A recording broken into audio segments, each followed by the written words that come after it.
They said she was too small to lift a knife, until the bells stopped ringing. Mission San Rafael de los Olivos stood in the valley where the river bent twice, and the fig trees grew thick enough to hide a body. The fathers called it a sanctuary. The Nawa families who brought their children there called it survival.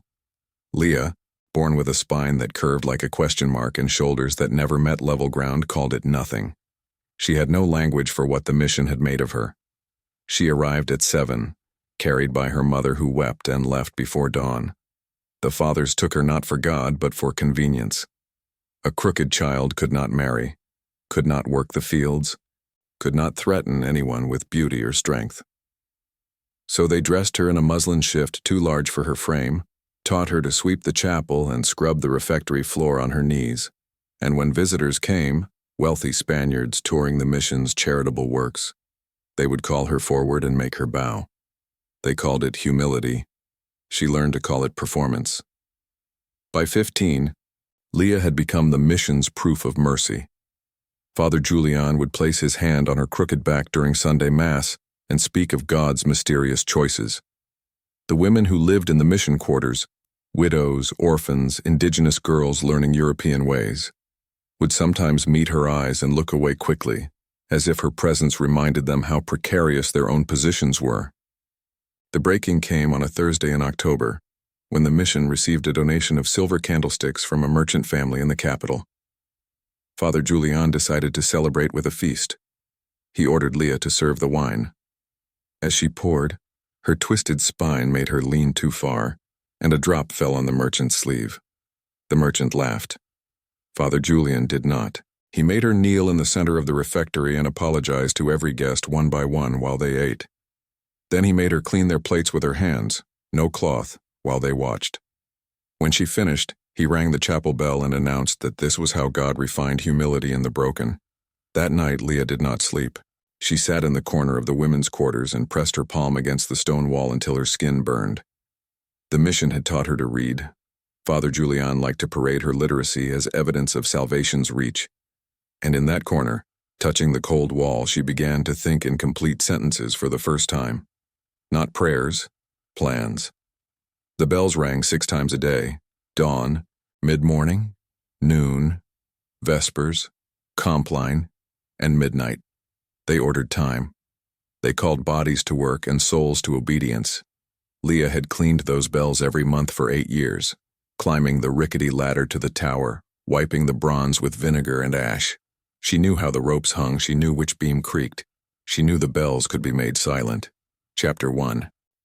The sound of swallowed bells. They did not notice when she began to pray differently. Father Julian kept the keys to the bell tower on an iron ring that hung beside the sacristy door. Leah had watched him lock it 1,000 times, watched him slip the key back onto the ring with the others. Storeroom, wine cellar, records room. In the mornings, after dawn prayers, he would leave the sacristy unlocked for 10 minutes while he led the men's work detail into the fields. The women remained in the chapel, kneeling through their own prayers. Leah knelt with them, but her eyes stayed open. On the 3rd morning after the feast, she rose early. The mission was never truly silent. Roosters crowed, the river whispered, wind moved through the fig trees, but before dawn there was a stillness that felt like permission. She crossed the courtyard, her uneven gait making her footsteps asymmetric, and entered the sacristy. The key ring hung exactly where it always hung. She did not take the bell tower key. Not yet. She only touched it, memorizing the shape of its teeth, the weight of the iron. Father Julian had taught her to sew, another skill to display for visitors. The crooked girl making straight seams. She had needle and thread in the women's quarters, and that night she began to make something small. A pouch, plain linen, no larger than her fist. She told the other women it was for carrying prayer beads. They nodded and did not ask further. Leah had learned that being broken made her invisible in certain ways. People looked at her body and assumed they knew her thoughts. The woman who slept nearest to her was named Inez. She had arrived 5 years ago, a widow from the coast who spoke Spanish with an accent that marked her as foreign even here. Inez was the only one who sometimes met Leah's eyes and held the gaze. On the fourth night, as Leah sewed her small pouch, Inez leaned close and whispered, "What are you making?" "Silence," Leah said. Inez did not ask again. But the next morning, when Leah went to the well to draw water, she found a small clay bottle waiting on the stone rim, no label. She uncorked it and smelled bitter almond, rat poison. The mission kept stores of it in the granary to protect the harvest. Someone, Inez, surely Inez, had taken a measure small enough to go unnoticed. Leah corked the bottle and slipped it into her apron. She understood now that she was not alone in her watching. Others had been waiting too, holding their own silence like a blade against their tongues. That afternoon, Father Julian summoned her to the refectory.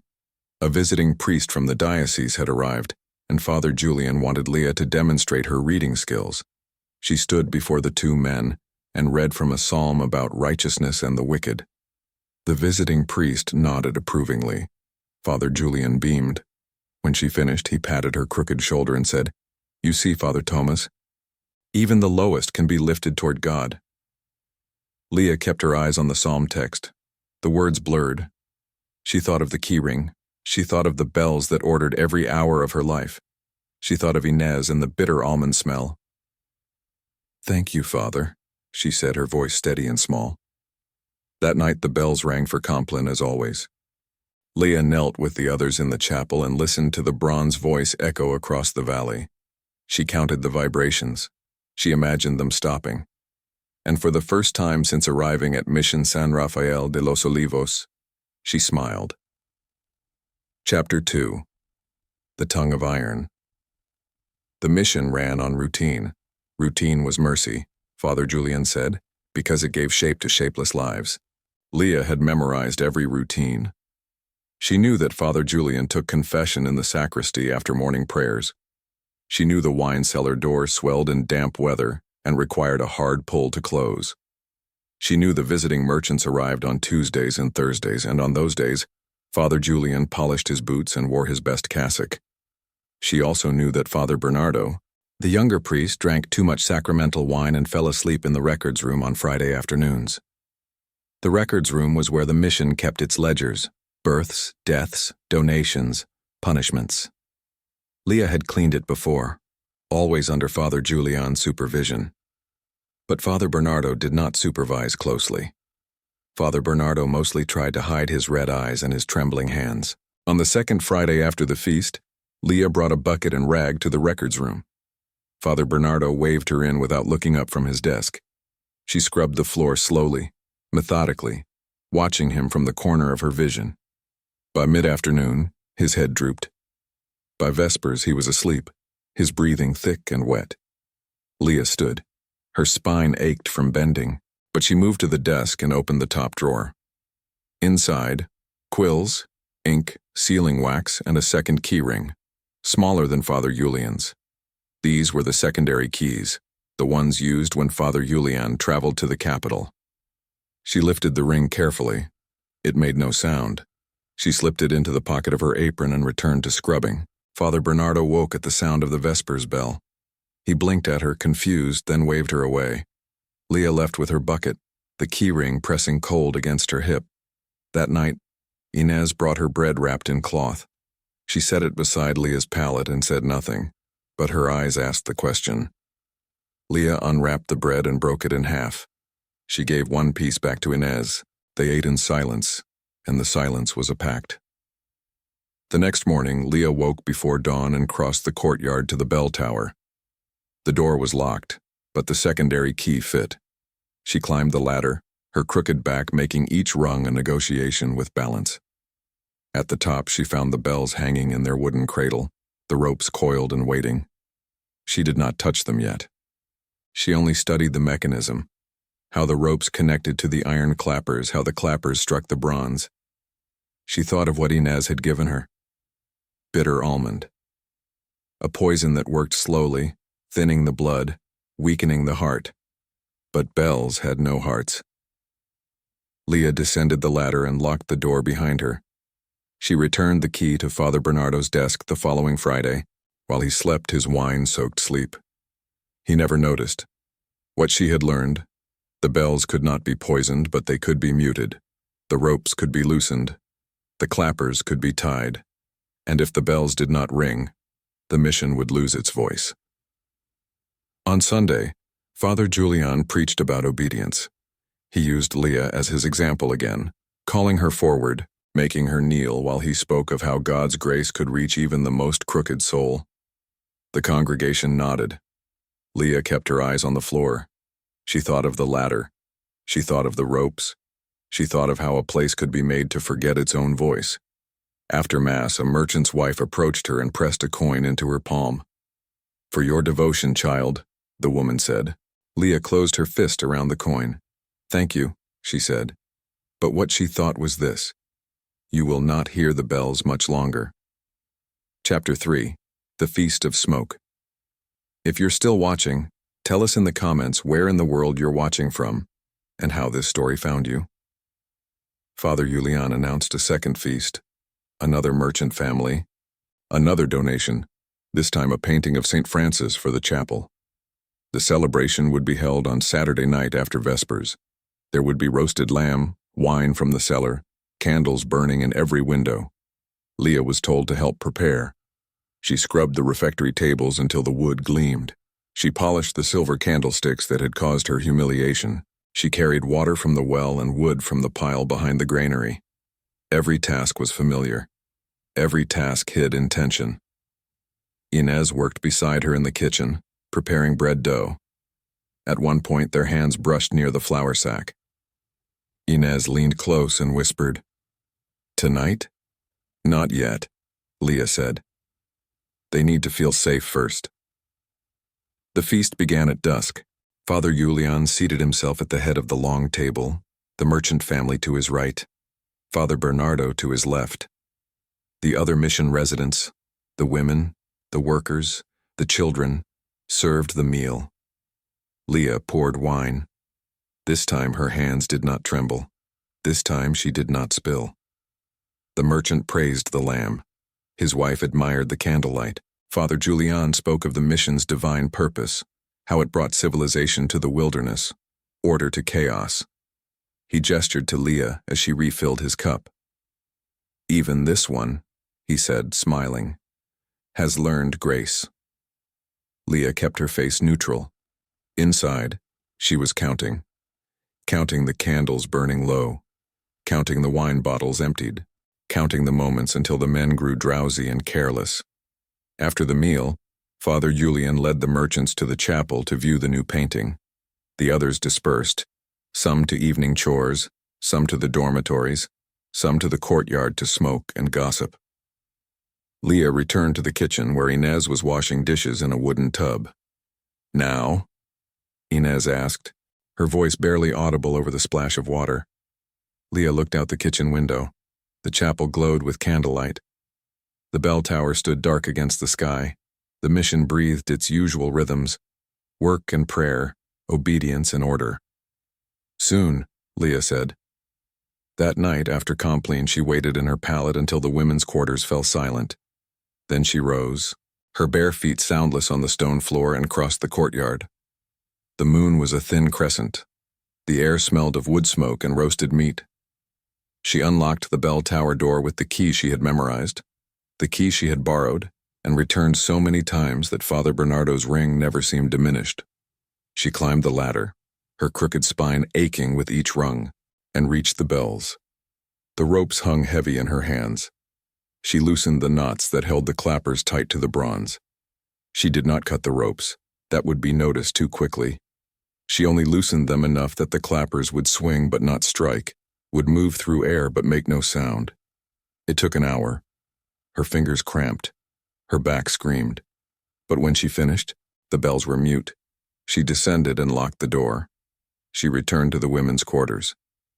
Inez was awake, sitting on her pallet, watching the doorway. When Leah entered, Inez nodded once. Leah lay down and closed her eyes. Her heartbeat was the only sound she could hear, not the river, not the wind, not the bells that would fail to ring at midnight. She waited. The mission waited with her, and when midnight came and the bells did not sound, the silence was louder than any bronze voice had ever been. In the morning, chaos. Father Julian discovered the mute bells and raged through the courtyard, demanding to know who had climbed the tower, who had touched God's voice. He interrogated the workers, the women, the children. No one knew. No one had seen. He ordered the bells repaired immediately.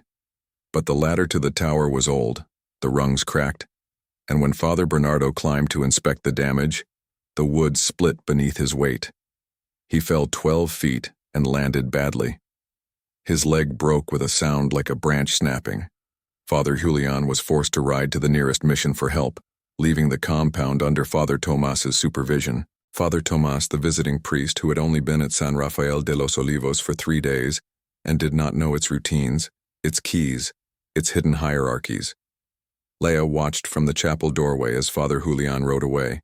She felt Inez stand beside her, silent and waiting. Now, Leah said. The mission had lost its voice. Now, it would lose its order. Chapter 4. The records that burned Father Tomas did not know where anything was kept. He did not know that the wine cellar key was the third on Father Julian's ring. He did not know that the granary door swelled shut in the evening damp. He did not know that the workers expected their meal at midday precisely, or that the women needed permission to draw extra water from the well. The mission, without Father Julian's rigid structure, began to drift. Small freedoms appeared in the gaps. A worker left his post to smoke behind the granary. A widow took bread from the kitchen without asking. The children played in the courtyard past vespers, and Leah, invisible as always, moved through these gaps like water through stone.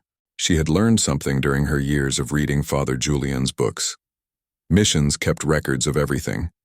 Every indigenous child taken in, every confession heard, every punishment given. The ledgers were not just administrative, they were evidence. Evidence of who had been brought to the mission against their will, who had died from fever or beatings, who had tried to escape. Father Julian kept these records locked in the records room. But Father Tomas did not know which key opened that door. On the second day of Father Julian's absence, Leah brought cleaning supplies to the records room. Father Tomas, harried and uncertain, waved her in without question. She scrubbed the floor, she dusted the shelves, and when she was sure she was alone, she opened the ledgers. The entries were written in Father Julian's meticulous script. Names, dates, offenses. She found her own entry. Leah, arrived age 7, hunchbacked, kept for charity and instruction, shows aptitude for reading, useful for demonstrations of mercy. She found Inez, widow, Nawa, coast, moderate Spanish, compliant, but watchful. She found others, escaped, recovered, punished with rod, died of fever, buried in East Plot. The ledgers were a map of suffering disguised as order. Leah closed the book. Her hands shook. She thought of Father Julian's sermons about divine purpose, about how the mission saved lost souls. She thought of the merchant's wife pressing a coin into her palm, grateful for the mission's charity. She thought of fire. That night, she woke Inez and 3 other women, a Nahua girl named Citlali, a widow named Rosa, and a mute woman everyone called Tia. She did not explain. She only led them to the records room, where she had left the door unlocked. She lit a candle. She held it to the ledger she had been reading. The paper curled and blackened. Flame spread across the page, consuming names and dates and offenses. The women watched. No one stopped her. She lit the second ledger, then the third. The fire grew, feeding on years of careful documentation. Smoke filled the room. The women backed toward the door. "Let it burn," Leah said. "Let it all burn." They did. They fled the records room and spread across the compound, waking others, shouting that there was a fire, that they needed to form a water line. Father Tomas emerged from the priest's quarters, confused and panicked. The workers came running. Chaos bloomed. But no one thought to check if the fire had been started deliberately. No one thought to ask why the records room door had been unlocked. Accidents happened. Candles fell. Wood was old and dry. By dawn, the records room was a blackened shell. The ledgers were ash. Father Tomas stood in the courtyard, soot-stained and exhausted, trying to maintain order. The mission had lost its bells, and now its memory. Leah sat on the chapel steps, her crooked back against the stone wall, and watched smoke rise into the morning sky. Inez sat beside her. "Father Julian will return," Inez whispered. "He will rebuild." "Yes," Leah said, "but he will not know who we were before. The records are gone. We can tell him any story we want." Inez looked at her, understanding dawning. Without the ledgers, there was no proof of who had arrived when, who had tried to escape, who had been punished. The mission's history had been erased. They could become whoever they claimed to be. But Leah was not finished. The bells were mute. The records were ash. But Father Julian himself remained, and as long as he remained, the mission would rebuild its cruelty stone by stone. She touched the small pouch in her apron pocket. The bitter almond bottle was still there, waiting. Father Thomas called for everyone to gather in the chapel for prayer. Leah stood, her uneven gait carrying her across the courtyard. The other women followed. They knelt in the pews and bowed their heads. Leah did not pray. She planned. Chapter 5. The cup Father Julian drank. Father Julian returned on the fourth day, riding hard from the neighboring mission with 2 carpenters and a blacksmith. He arrived at midday, dismounted in the courtyard, and immediately began shouting orders. Repair the bell tower. Reconstruct the records. Restore discipline. He saw the burned records room and his face went white. "Who did this?" he demanded. Father Thomas stammered an explanation about a fallen candle, an accident, a tragedy. Father Julian did not believe him. He interrogated the workers, the women, the children. He threatened punishments. He invoked God's judgment. No one spoke. Leah stood among the women, her head bowed, her face a mask of humility. Father Julian's eyes passed over her briefly and moved on. She was, as always, invisible in her brokenness. That night, Father Julian called for a feast, not a celebration, a reassertion. He wanted to demonstrate that the mission was still under control, still functioning, still worthy. He ordered lamb to be roasted, wine to be poured, candles to be lit in the refectory. Leah was assigned to serve. She spent the afternoon in the kitchen helping prepare the meal. Inez worked beside her, kneading bread dough, slicing vegetables. At one point, Leah leaned close and whispered, "Tonight." Inez's hands stilled. "Are you certain?" "He will not stop," Leah said. "He will rebuild everything. He will make us kneel again." Inez nodded slowly. She understood. They all understood. The mission could not be changed. It could only be ended. The feast began at dusk. Father Julian sat at the head of the table, the carpenters and blacksmith flanking him. Father Thomas at the far end. The mission residents served in silence. Leah poured wine. She had spent an hour that afternoon in the wine cellar, alone, moving bottles from one shelf to another as if organizing. In truth, she had uncorked one bottle, Father Julian's favorite vintage, the Rioja from the capital, and added 3 drops from the clay bottle Inez had given her.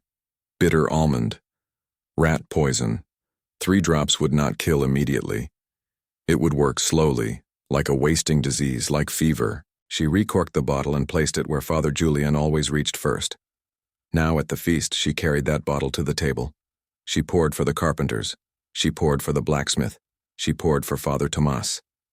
And then she poured for Father Julian, filling his cup to the brim. He drank without hesitation. He spoke of rebuilding, of faith, of the mission's sacred purpose. He raised his cup in a toast, and the others raised theirs. Leah stood behind him, her face blank, her heart a drum. The meal lasted 2 hours. Father Julian drank 3 cups. By the end, he was in good spirits, laughing with the carpenters, making plans for the bell tower repairs. Leah cleared the dishes. Inez helped her carry them to the kitchen.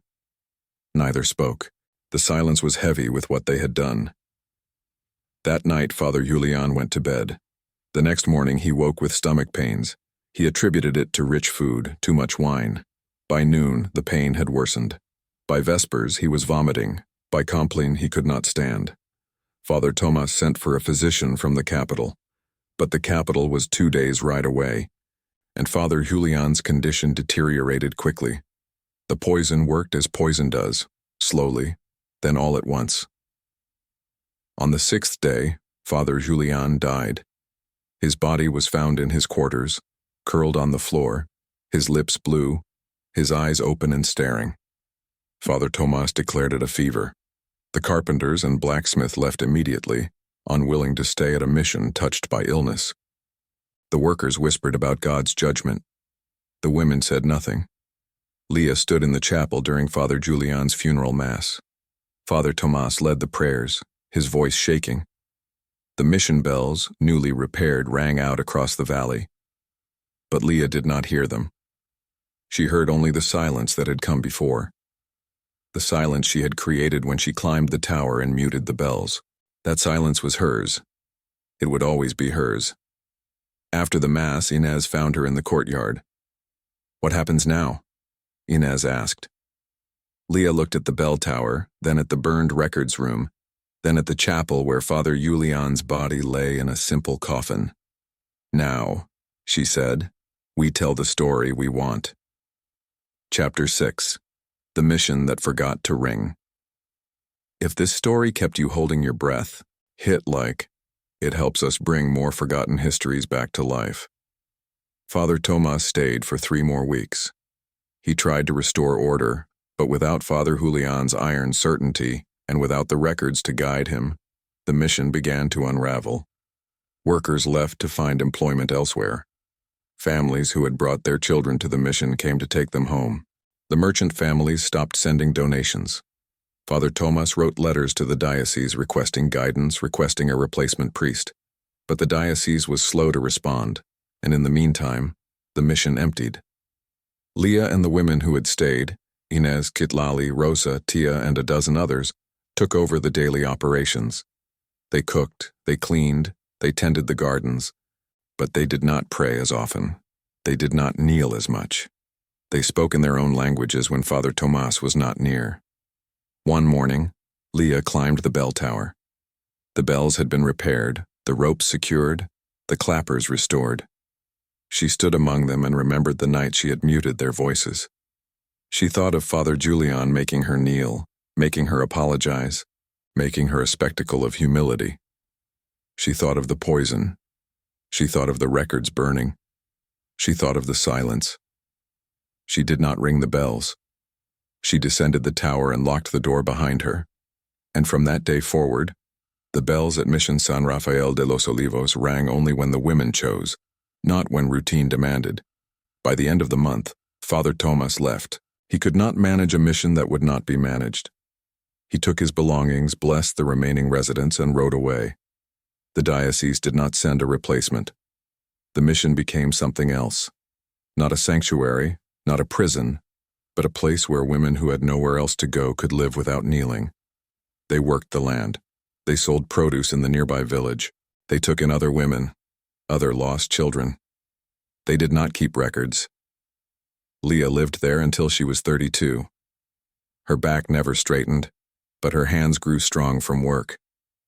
She learned to make medicine from the plants that grew near the river. She taught the younger women to read, not from psalms, but from books she had taken from Father Julian's abandoned library. People in the valley began to tell stories about the mission where the bells rang only for births and deaths, where no priest lived, where crooked women ran things. Some said it was cursed. Some said it was blessed. Most just avoided it. Leah did not care what they said. She had learned that silence was a language, that fire could be a tool, that patience could be a weapon. She had learned that a body bent by nature could still stand upright in will. On the night of her 32nd birthday, she walked to the bell tower one last time. She climbed the ladder, her movements practiced and sure. She stood among the bells and looked out over the valley. The river bent twice. The fig trees grew thick. The land remembered everything the records had tried to document. She rang the bells once, a single clear note that echoed across the valley. Then she descended and locked the door. She gave the key to Inez, who was now the eldest among them. "What should I do with it?" Inez asked. Keep it, Leah said. Or throw it in the river. It doesn't matter. We decide now when to speak and when to stay silent. Inez smiled. She kept the key. Leah left the mission the next morning. She walked north toward the mountains, carrying nothing but a small pack and a memory of what it meant to be called broken and then to break everything that had named her so. The mission continued without her. The women rang the bells when they chose. They welcomed those who needed sanctuary and turned away those who sought to impose order. The valley people eventually stopped calling it Mission San Rafael de los Olivos. They called it the House of Women Who Remember. Years later, a traveler passing through the valley asked about the place with the silent bells. An old woman in the village told him the story. About the hunchback girl who had killed a priest, about the records that burned, about the mission that forgot how to kneel. The traveler asked if it was true.